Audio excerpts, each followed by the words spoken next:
Hello दोस्तों।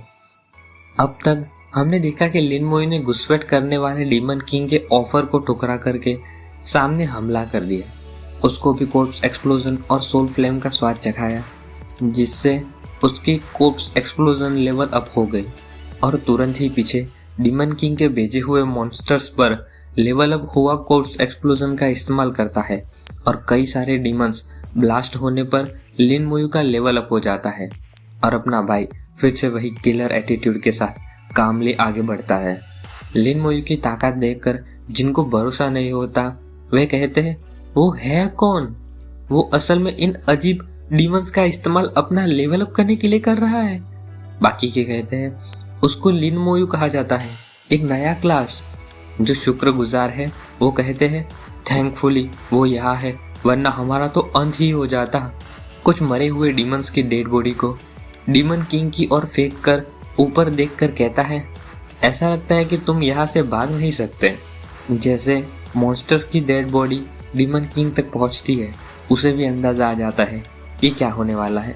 तो लिन मोई को कहता है तुम लिन मोई हो, ये किंग तुझे याद रखेगा, और हंस के कहता है हाँ, जब तू अब इसमें आएगा तब ये किंग तुझे।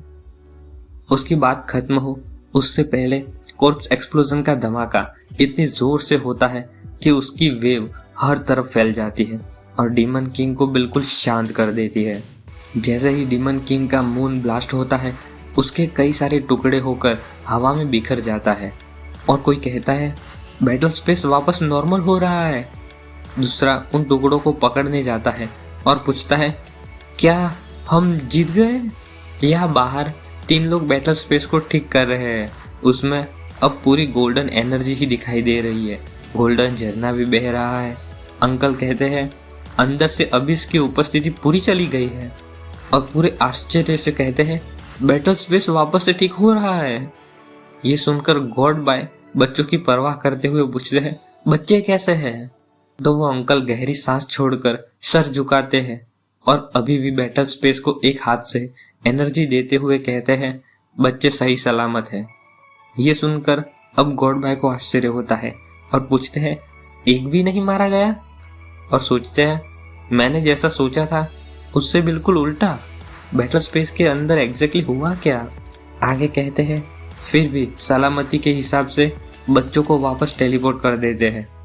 तो वो अंकल सामने ओके कहते हैं और गॉड बाय कहते हैं चलो रिवर्स इन्वेस्टिगेशन करके देखते हैं कि बैटल स्पेस में क्या हुआ है। शियाशुए थोड़ी डरी हुई और चिंतित लिन मोई के पास आकर कहती है मन बुद्धि लिन, क्या तुम ठीक हो। लिन मोई बस सिर पीछे करके कहता है मैं ठीक हूँ। तभी ऊपर गॉड बाय का होलोग्राम आता है और वो कहते हैं सभी लोग अब इसकी पावर अब चली गई है और बैटल स्पेस वापस से ठीक हो गया है। तुम सभी तुम्हारे रियल एग्जाम की जगह पर भेज दिए जाओगे और एग्जाम का रिजल्ट बाद में बताया जाएगा। शियाशुए लिन मोई की ओर देखकर मन में सोचती है हम तो उन ऑर्क वॉरियर्स का भी सामना नहीं कर सकते थे, थैंकफुली ये बंदा यह मौजूद था।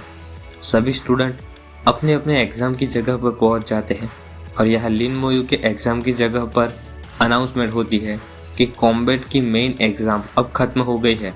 सभी आखिरी रिजल्ट के लिए राह देखे हैं। अपने मेन एग्जामिनर सोचते हैं कि मेन कॉम्बैट एग्जाम के रिजल्ट में पॉइंट्स के साथ आखिरी एग्जामिनर का निर्णय भी होगा। ऊंचे दर्जे की एकेडमी के लिए सिर्फ ज्यादा पॉइंट्स ही नहीं बल्कि आखिरी निर्णय में एक्सेलेंट भी आना चाहिए और उनके आखिरी निर्णय बाकी सभी स्टूडेंट्स से अलग सीधा शहंशाही एम्पायर के हाई रैंकिंग वाले ऑफिसर्स देते हैं। और लिन मोई की ओर देखकर आगे सोचते हैं मैं सोच रहा हूँ कि एग्जैक्टली बैटल स्पेस के अंदर हुआ क्या, लेकिन मेरी थोड़ी बहुत इच्छा ये जानने में है कि लिन मोई को किस प्रकार का आखिरी निर्णय आएगा। यहाँ गॉड बाय के साथ साथ और भी 6 लोग साथ मिलकर ये देख रहे हैं कि बैटल स्पेस में क्या हुआ था, जहाँ उन्हें लिन मोई अपनी स्केलेटन की आर्मी बुलाता हुआ दिखाई देता है। और गॉड बाय कहते हैं ये लड़का तो। सभी लिन मोई के सारे कारनामे देखते देखते बातें करने लगते हैं। कहते हैं एक नेक्रोमेंसर, मैंने पहले इस क्लास के बारे में सुना है, जियांगनिंग प्रोविंस के शिहाई सिटी में आया हुआ ये नया क्लास है। दूसरा लिन मोई को देखकर कहता है शांत, लड़ाई में तुरंत निर्णय लेने वाला, पावरफुल क्लास। इस बच्चे में ऑलरेडी एक ऊंचे दर्जे का एक्सपर्ट बनने की संभावना है। तीसरा कहता है सिर्फ इतना ही नहीं, बल्कि न सिर्फ उसका क्लास ताकतवर है, लेकिन उसने एक ताकतवर टैलेंट भी अवेक की होगी। इस तरह सभी बातें करते रहते हैं। फिर से कोई कहता है इस बार निर्णय लेना थोड़ा मुश्किल है, तो दूसरा उसे पूछता है इसमें मुश्किल क्या है? जो भी भाग गए वो सब डरपोक है। वे फ्यूचर में लड़ाई के मैदान में से भी भाग जाएंगे, उन पर भरोसा नहीं कर सकते। सामने कोई कहता है आखिरकार वे अभी तक बच्चे ही तो है। कोई जवाब देता है लिन मोयू का निर्णय तो पक्का है, एक्सीलेंट ही होगा, लेकिन बाकी सभी के लिए चलो डिस्कस करते हैं। यहाँ अपने ट्रायल टावर के बाहर कई सारे लोग मौजूद हैं और ऊपर डिस्प्ले पर आता है कि लिन मोयू का पहला नंबर आया है। उसके पॉइंट्स 34,605 है और उसके आखिरी निर्णय में बहुत अच्छा यानी एक्सीलेंट लिखा हुआ है। यह देखकर प्रिंसिपल लू खुशी के मारे कूद पड़ते हैं और चिल्लाते हैं पहला number, top scorer, top scorer. और मन में कहते हैं मोयू बहुत अच्छा किया बच्चे। अपने ग्रीन कपड़ों वाले अंकल कहते हैं कॉन्ग्रेचुलेशंस ओल्ड लू। आंटी सर पर हाथ रखकर कहते हैं ओल्ड लू को प्रोविंस में टॉप स्कोर देना यानी अब अगले 20 सालों तक बड़ा ही मारेगा। शिया सुए खुश होकर पीछे मुड़ती है और लिन मोयू को कहती है कॉन्ग्रेचुलेशंस मंदबुद्धि लिन, तुमने सच में पूरे प्रोविंस में पहला नंबर मिला। लिन मोयू थोड़ी स्माइल करते हुए थैंक यू कहता है तो शिया सुए चौंक जाती है और बड़ी बड़ी आंखों से देखती रहती है। कहती है तुम सच में स्माइल कर रहे हो? तुम जब स्माइल करते हो तो काफ़ी अच्छे लगते हो।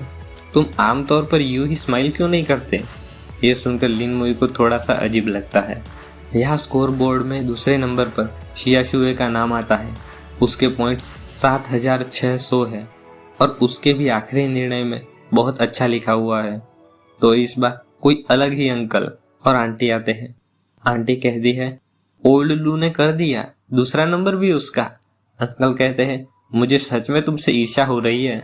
तीसरे नंबर पर फेंग शुए है जिसके पॉइंट 6,700 है और उसके आखिरी निर्णय में एक्सीलेंट लिखा हुआ है। फिर चौथे नंबर पर जुओ में है जिसके पॉइंट्स 6,325 है और उसके आखिरी निर्णय में भी एक्सीलेंट लिखा हुआ है। लेकिन पांचवें नंबर पर वांग जी हाउ है जिसके पॉइंट्स तो 6,300 है, लेकिन उसके आखिरी निर्णय में पूर लिखा हुआ है यानी बहुत खराब। ये देखकर वांग जी हाउ का टेंशन बढ़ जाता है और सोचता है मेरा आखिरी निर्णय पुअर है, खराब है, क्यों? एक बार ये रिजल्ट बाहर आ गए फिर तो भूल जाओ शियाजिंग एकेडमी। लेकिन एम्पायर के टॉप 20 हायर टियर एकेडमी भी मुझे एक्सेप्ट नहीं करेगी। और गुस्सा होकर चिल्लाता है मैं ये एक्सेप्ट नहीं करता। क्यों मुझे खराब रिजल्ट दिया बिना किसी सबूत के? ये सही नहीं है।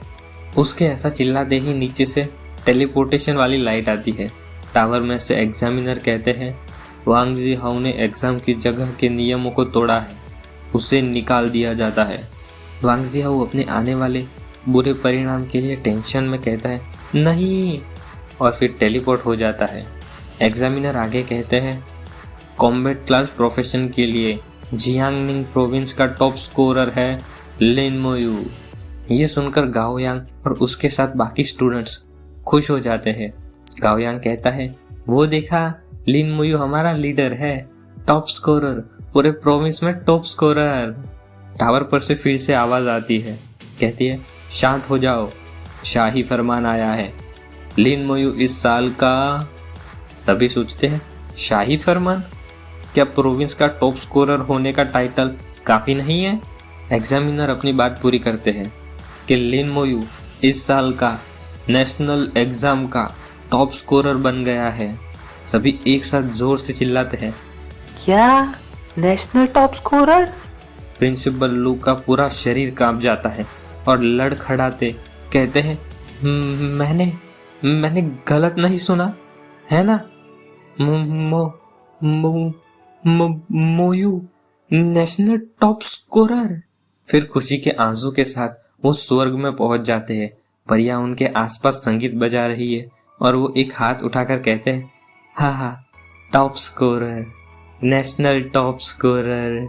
पीछे बाकी प्रिंसिपल में से पहले कहते हैं ओल्ड लू क्या तुम ठीक हो? तो दूसरे कहते हैं, ज़्यादा उत्साहित मत हो जाना, अपना ख्याल रखना। तीसरे कहते हैं, तुमने बिल्कुल गलत नहीं सुना, अब तुम अपने पूरे जीवन तक बढ़ाई मार सकते हो।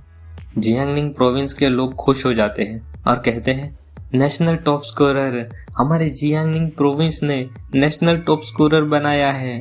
लड़का कहता है, लिन मुई सच में अमेजिंग है। तो एक लड़की कहती है, फ्यूचर में मैं अपने बच्चे को भी सेम हाई स्कूल में भेजूंगी। टॉप 5 में से वे लड़का और लड़की लिन मुई के पास आते हैं। लड़की कहती है, कॉन्ग्रेचुलेशंस लिन मुई। और लड़का हाथ आगे करके कहता है, थैंक यू, अगर तुम नहीं होते तो हम सब इस बार बहुत बड़ी मुसीबत में हो सकते थे। लिन मुई सामने हाथ मिलाकर कहता है, कोई बात नहीं। लड़की कहती है, तुम शायद शियाजिंग एकेडमी में एग्ज़ाम देने के बारे में सोच रहे हो, है ना? तो लड़का मुस्कुरा के कहता है, तो फिर शियाजिंग एकेडमी में मिलते हैं, मैं तुम्हें एक पार्टी दूंगा तब। शियाजुए इन सब की बातें सुनकर मुस्कुरा रही है। लिन मुई जब फिर से शॉर्ट में जवाब देता है, ओके, तो शियाजुए उंगली से एक्स बना के कहती है, ये लड़का ज़्यादा बोलता नहीं है, मैं 3 साल तक इसकी क्लास में रही हूँ और हमने एक साथ 10 वाक्यों से ज़्यादा बातें नहीं की है। तो लिन मुई तुरंत कहता है, 26 वाक्य। और ये सुनकर सभी चौंक जाते हैं, जिसमें शियाजुए ज़्यादा, और उन सब के मन में मैथ्स के सिंबल घूमने लगते हैं कैलकुलेशन करते हुए। लिन मुई की इस हरकत से वे दोनों अपनी हंसी रोकने की कोशिश कर रहे हैं। शियाजुए अपना मुंह छुपा लेती है और लिन मुई को समझ आता है कि उसने क्या किया है, तो उसका मुंह भी काला पड़ जाता है। फिर जब लिन मुई अपने घर पहुंच जाता है तो फिर से वही फ़ोटो से बातें करता है। कहता है, दीदी मैं बहुत ही जल्द शियाजिंग एकेडमी में होऊंगा। दादी मैं नेशनल टॉप स्कोरर बन गया हूँ। तभी पीछे दरवाजे से नॉक नॉक की आवाज़ आती है और वह पीछे मुड़कर देखता है। दरवाज़ा खुलता है तो वहाँ सामने प्रिंसिपल लू और उनके साथ एक और आदमी खड़ा है। लिन मुई पूछता है, प्रिंसिपल लू आप यहाँ पर क्यों हैं? तभी वह पीछे मौजूद आदमी जलती हुई आंखों के साथ बहुत डरावनी डार्क एनर्जी रिलीज करता है जो लिन मुई तक पहुँचती है। तो वो स्ट्रेट फेस से देखता रहता है और सोचता है, इतना खतरनाक ऑरा, इसमें तो सांस लेना भी मुश्किल लगता है। लिन मुई लड़ने के लिए तैयार हो जाता है और स्ट्रेट फेस के साथ स्केलेटन वॉरियर को समन करता है, जो डार्क ऑरा में से आकर ब्लू आंखों के साथ लड़ने के लिए लिन मुई के सामने आके खड़ा हो जाता है। तो वो इंसान अपना ऑरा वापस लेकर कहता है, अच्छा रिएक्शन था, जो कि गॉड बाय है, जिन्हें देखकर लिन मुई आश्चर्य में पड़ा रहता है और स्केलेटन अभी भी उसके आगे मौजूद है। फिर वो तुरंत ही स्केलेटन को वापस बुलाकर सर झुकाता है और कहता है, नमस्ते लॉर्ड बायशेन। वे दोनों सामने मुस्कुराते हैं और इसके साथ ये चैप्टर खत्म होता है। बाय।